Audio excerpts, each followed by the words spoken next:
Hello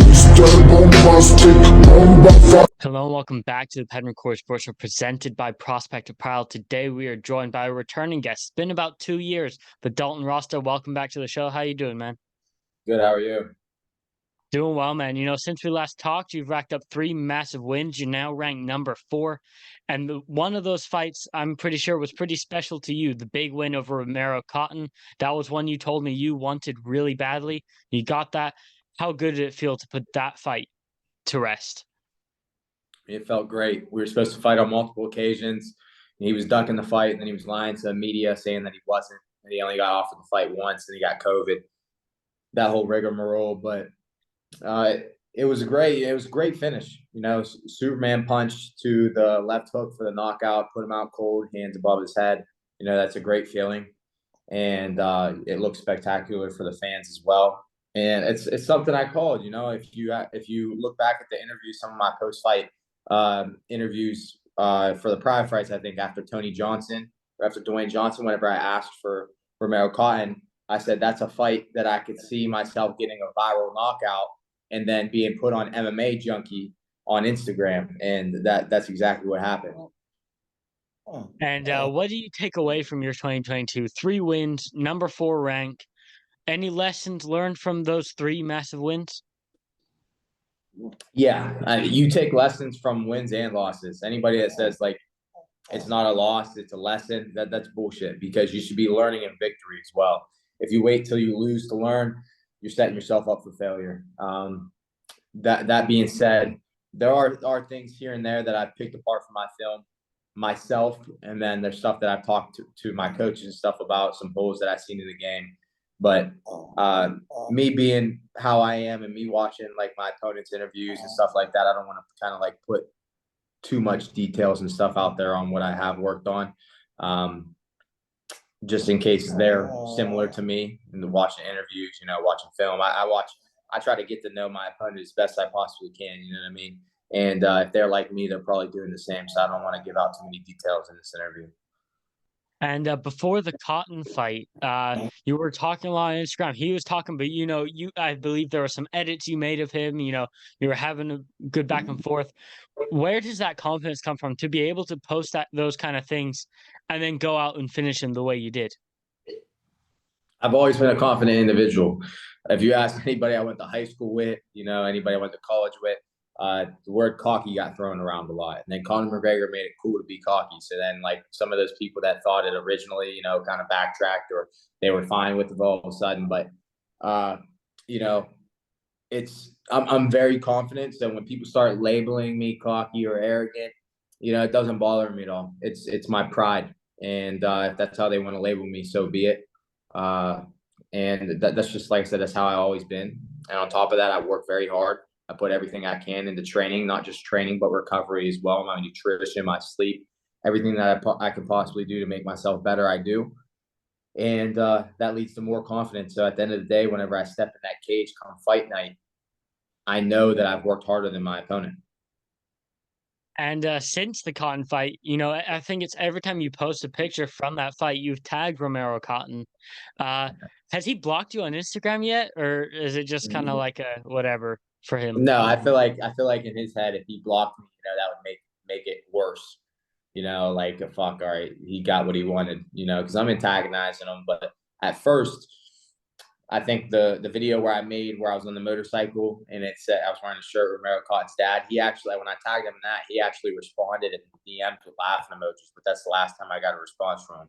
Every single post, every single video, every single meme after that I tagged him in, he just ignored it. So I'm not even getting like the scene notification. So He's I think probably it's safe stuck to you say in his general folder, just away from everything, right? possibly. I think it's safe to say that he's not too amused with it anymore. And it's been a while since we've seen you fight. Your last fight was in December. Now the fight that we'll talk about in a minute is in August. Why the longer layoff? I feel like you're a guy who likes to remain active, 8 months.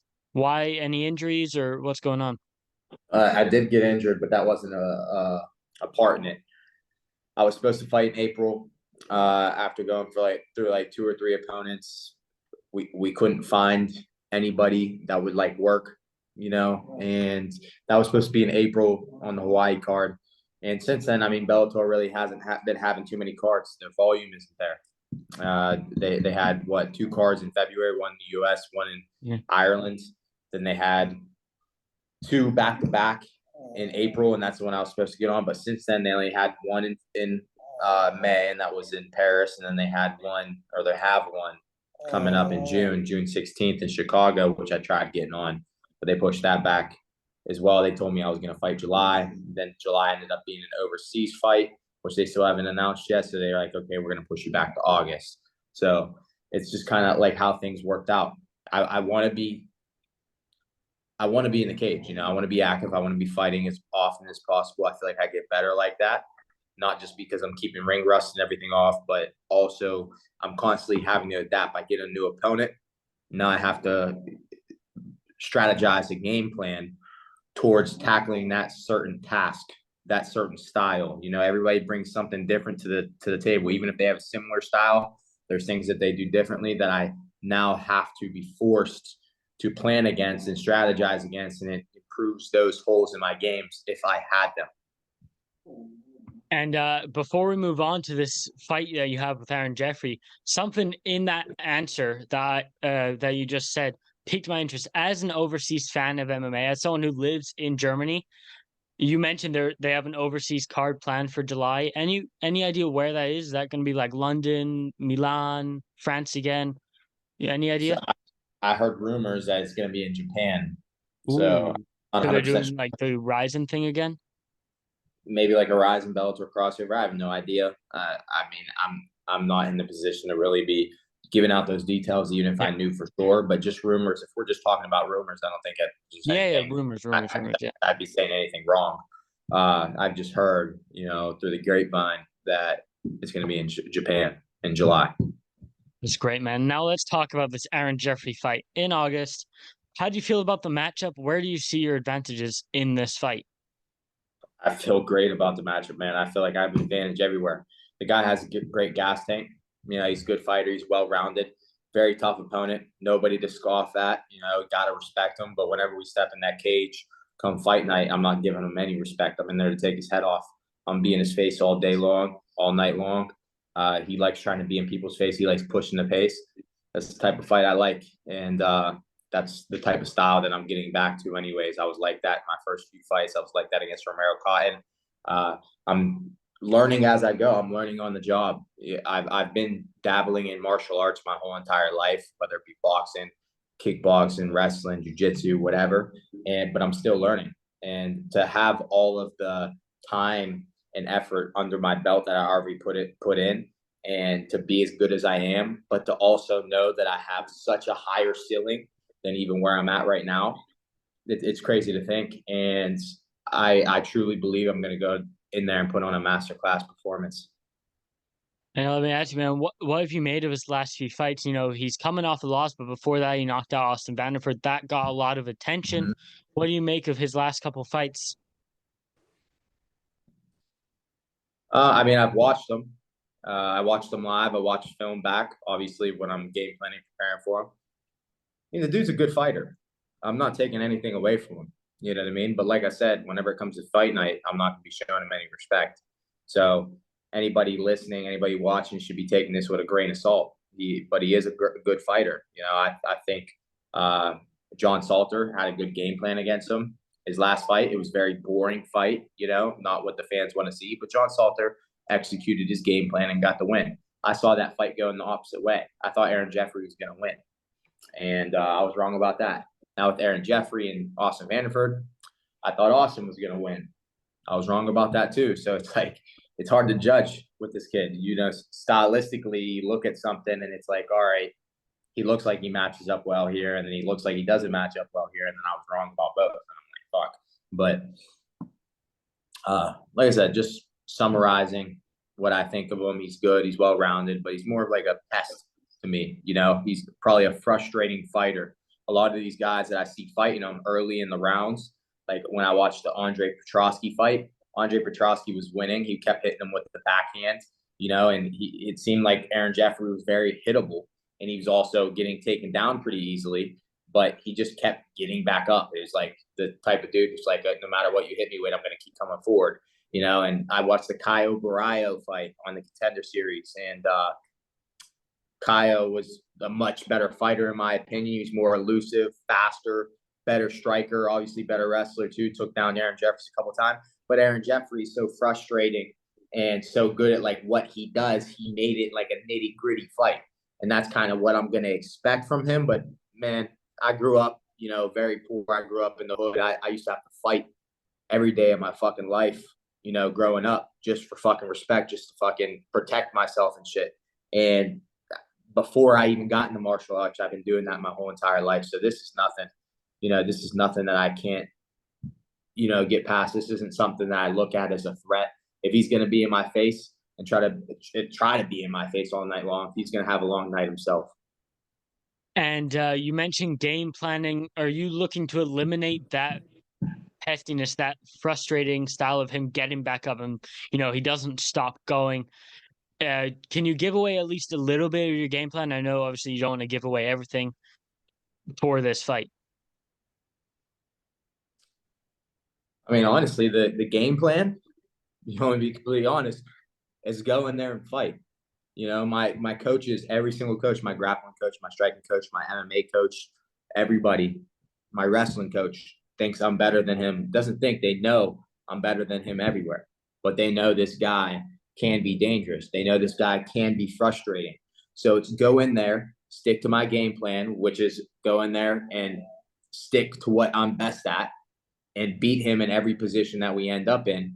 And don't get frustrated. Stick to the game plan. Don't stress yourself out. Don't get frustrated. If he wants to try and be in your face, be right in his face back. Bring the fight to him. Don't let him bring the fight to you. These are things that I'm looking at whenever I look at this fight. And do you think if you win this fight, you're number 4 now, I believe he's number 6.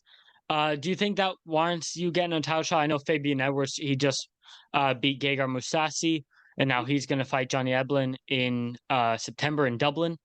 So do you think you deserve the next shot after that if you win here? I think I'm deserving, yes. I think I've earned it. The only question we leave is I have one fight left on my contract that I'm on right now. Do they try to give me one more fight? It's like kind of like a tune-up fight. Also, I wanted to get another fight in at the end of this year, and Johnny isn't fighting until September 23rd or something. Yeah. So even if they did make the fight, me and Johnny had to fight, which I hope doesn't happen. I hope there's some circumstances or something where I fight for the title. He's no longer there. Not saying he loses because I think he beats Fabian Edwards, but maybe something changes. Maybe he goes up a weight class. Maybe he leaves to go to another promotion. I don't fucking know. But those are best case scenarios. But if I'm up for the title shot, my goal is to be champion. And if he's still there and we have to fight, so be it. At the end of the day, I respect him. He's a great fighter, super good fighter, hard worker. But this tends to be the sport sometimes. Sometimes you have to fight your friends. Sometimes you got to fight people you train with, your training partners. And that's what it is, And, best of luck to both of us. If that happens, may the better man win. And, I think all the fans are going to win on that one.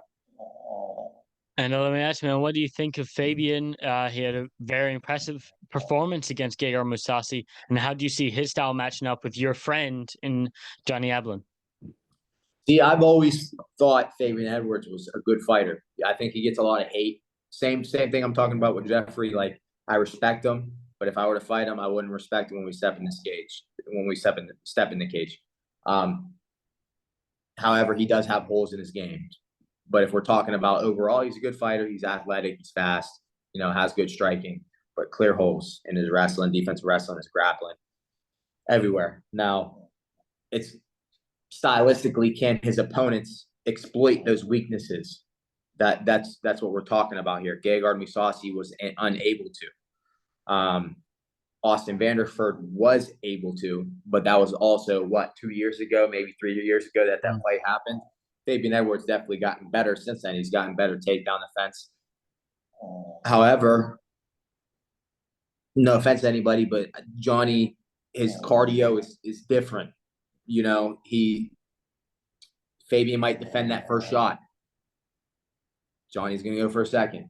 He might defend a second. Johnny's going to go for a third. And guess what? He's not just shooting. He's not going to try and Khabib you. He's going to strike too.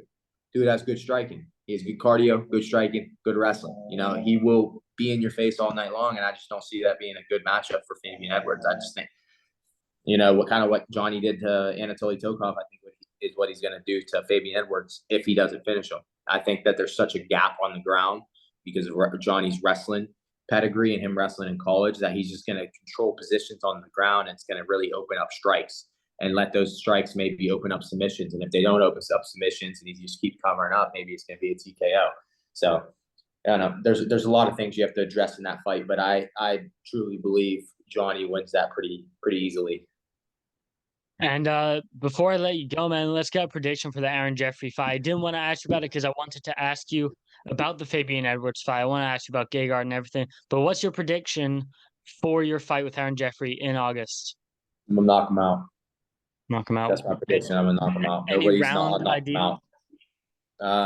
No ideal round. I just want to get to finish. You know, like I said, I got to get back to my finishing ways. That fire to start finishing people is lit up again. It's back, and I'm going to be in there looking for the finish all night long. And the sooner it comes, the better. But I'm going to be looking for the finish. Nobody's knocked him out before he's been finished by rear naked choke. Been finished a couple times, I believe, but nobody's knocked him out. I want to be the first one to do that. I love it, man. Now, before I let you go, if you want to shout out any social media, sponsors, merchandise, here's your time. Follow me at Dalton Rosta on Instagram and on Twitter at Dalton Rosta MMA on Facebook. All my sponsors, all of my fight news, anything that I have going on in my life will be posted there. So follow me. Perfect, man. Thank you so much for joining me on the show, and good luck in August. Thank you. I appreciate it. Yes, guys. Have you wanted to train with a world-class UFC fight team? Not just any team, my team. All for the price of a coffee? Now you can. At Prospect Academy, we're not just doing tutorials with my boxing coach, jiu-jitsu coach, strength conditioning coach, yoga, sports physio, you name it, we've got it. We're also doing giveaways, competitions, exclusive discount codes, and many more perks of being a member. Join now at Prospect Academy.